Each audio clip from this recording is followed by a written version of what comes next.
going to show you now from this particular spot is the 12th century round tower. This building that you're now looking at was in fact the first ever stone building to be built on this site. We believe that this was built by Brian Boru's great-grandson, Murtoch Uvreen, and we believe that he possibly built this to commemorate the handing of the site from the kings over to the clergy. But once round towers were built on sites like this, it would have then symbolised ecclesiastical importance. If you could imagine this tower here in 1101, it stood alone. There was no other stone buildings on site, but they did have a wooden church on the site where Cormac's Chapel is today, and that is where the services took place. Not only that, they would have had wooden dwellings around the area as well on the site. Now, you may have seen round towers on your travels so far, and if not, you may be going to see some more round towers, and they all have a similar function, but they vary slightly. This one that's here at the Rock of Cashel once housed 4 wooden levels and an interlacing rope ladder that led to the very top. In the Irish language, the building is known as a clog teach, which means a bell house, and a bell was situated on the top floor. The bell that was there was square. It was tongueless. You couldn't ring the bell. You would have had to beat it with an object to call the people to the site. That bell is in the museum, the Cashel bell that we saw inside in the little museum. Again, the one inside is a replica, okay, but that was located once upon a time at the top of the tower. Now, these buildings, again, had many functions. They were also used as lookout towers, because as you would have been making your way up along this tower, you can see each level is lit by one little window. However, when you look to the top floor, they had 4 large windows facing north, south, east and west, so it gave them panoramic views for miles and miles around. The most interesting part, though, I think anyway, is the doorway. The doorway is 12 feet 4 meters from ground level. And why was this? It was actually originally done to stabilise the tower. Because the doorway was put at such a height, it strengthened the foundations, preventing these buildings from caving in on themselves and in high winds from toppling over. It just strengthened them. But because it was so high, in some ways it acted as protection. They possibly had a rope ladder leading to the door. The last person pulled up after them, making it difficult for an intruder to follow. Unfortunately, in most cases, if intruders got this far, they did get in. Once they got in, they raided the insides of the buildings, and then they set them alight. And anyone seeking protection, possibly at a higher level, unfortunately it was extremely difficult for them to escape, because the door that you're looking at was the only escape that they had. Unfortunately today there's absolutely nothing left on the inside of this tower. It's actually completely hollow, but it is one of the best preserved towers in the country today, standing 28 metres in height. These buildings are quite unique to the island of Ireland. There are about 76 of them today that survive in the country, but unfortunately only 13 of them are intact. So not too many left, but they're risen. Unfortunately I can't take you in here again, guys, but we can just see it from the outside. Now, before I move on to the next building with you, the next building is the last building that I will show you on site today. Now, I know some of you have already been to Cormac's Chapel, okay, and if you have, absolutely no problem. I know time is precious, and you are more than welcome to stay with me, no problem whatsoever, but if you're looking to get onto your next spot, absolutely, I don't, as I say, you are more than welcome to head on it as well. I'm going to take the rest of you to Cormac's Chapel. The chapel is by guided tour only. I will not be able to bring you inside. I can just do it from the outside with you and explain it all from the outside. If you are sticking with me, that's no problem. And this building is Cormac's Chapel. You possibly all noticed this as you were making your way up the hill today.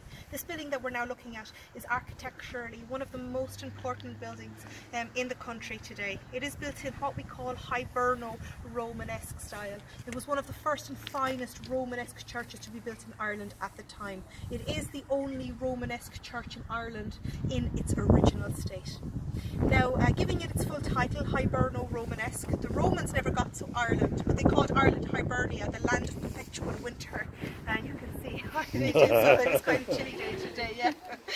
So again, this is just the architecture. Conor McCarthy, who had this building commissioned, he was well travelled throughout the continent, and he brought back this as his style of architecture. Now, the Romanesque features, which I am sure you're all aware of, are the arches, and as you look around the sides of the building down in the lower half and up here, you can see that typical circular arch. But another feature to this period is what looked like, and as you look around the buildings, it looks like there are deliberate blocked up windows through the arches. So they look like deliberate blocked up windows, but it's not. It's known as blind arcading, simply the style of architecture for that time. But on the lower level, and as you look down here, the blind arcading that's there gives you the impression that the building is much bigger than what it actually is. So it looks like there's a lot of levels to the church.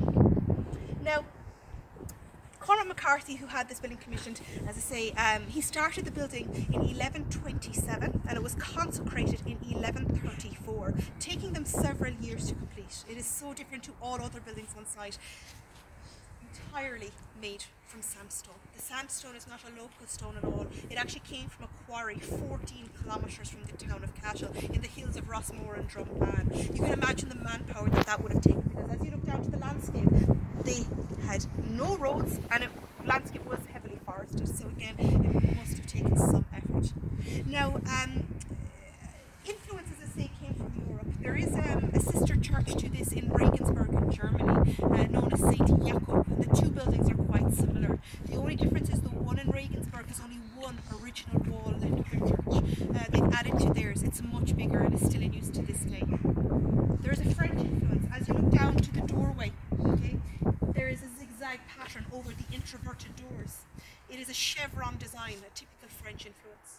Here in Ireland, before this type of architecture came to the country, churches in Ireland were either wooden, very small, or they were stone, and again very small, but they had stone roofs, and this was the Irish influence that they kept, the sandstone roof. The sandstone roof, with my hands, is known as a corbel ceiling, and the stonework on either side is over a metre thick. You would imagine if you were able to go inside the building, the roof would also be like so, but it's not. The roof on the inside is completely different. It is a barrel roof, known as a double barrel vaulted ceiling, because there's actually two levels to the church. The bottom level is the nave where the people stood, but there is a top level as well. The upstairs rooms, they were used as scriptoriums. There were two towers to the building. The south tower is closest to us. It holds the oldest stone staircase within a Romanesque chapel in Ireland. That leads to the room above, but the south tower had another function. They also used it as a belfry.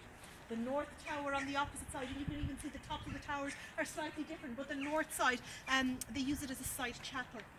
But on, or at the top, should I say, in the side, in the chancel area where the service was performed, in here we house 12th century medieval frescoes. These are the only type of their kind in the country. Unfortunately, those frescoes were covered in over 30 layers of whitewash, and we believe that that would have been due to the Reformation that had taken place. The same two men who worked on the wall painting in the cathedral work on this, and today, unfortunately, as I say, only fragments remain.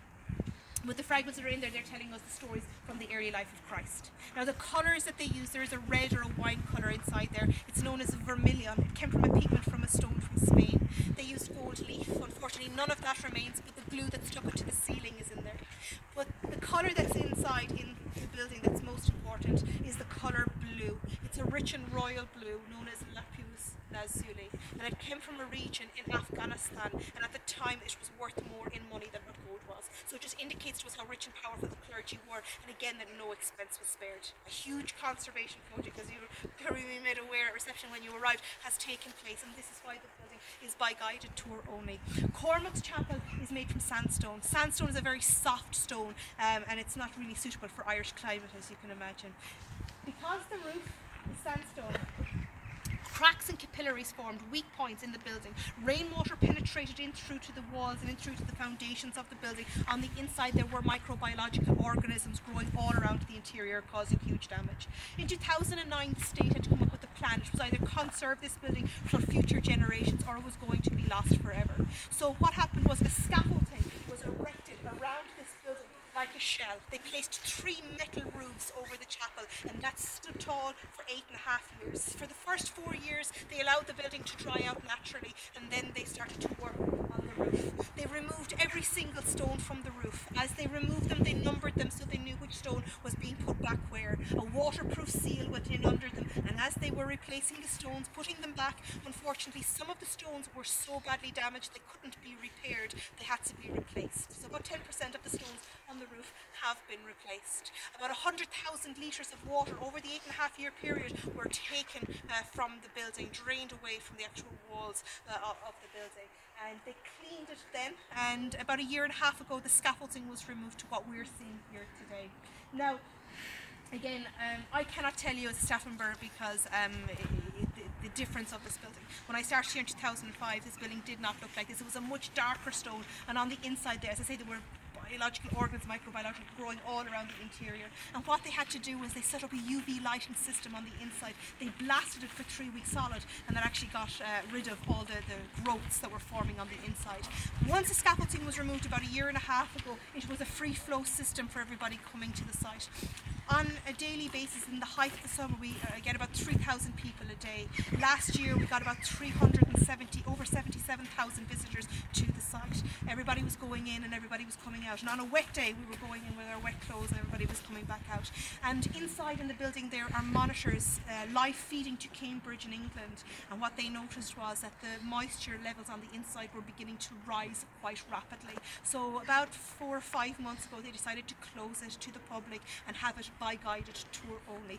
These are the measures that have to be taken to conserve the building. So what's happening is they're controlling the environment from the inside. Okay. So guys, I'm going to finish up here, and I know that the rain is on the way, very heavy rain as well. I'm going to leave you roam the site at your own leisure. I would like to thank you all very much for coming around with me today, because I know it's been quite cold and it has been raining on and off. So thank you very much for sticking with me. I just like to say in Irish, thank you very much and goodbye. And that is Gurv Mila Mahagav agus Islam. Thank you very much. Take care.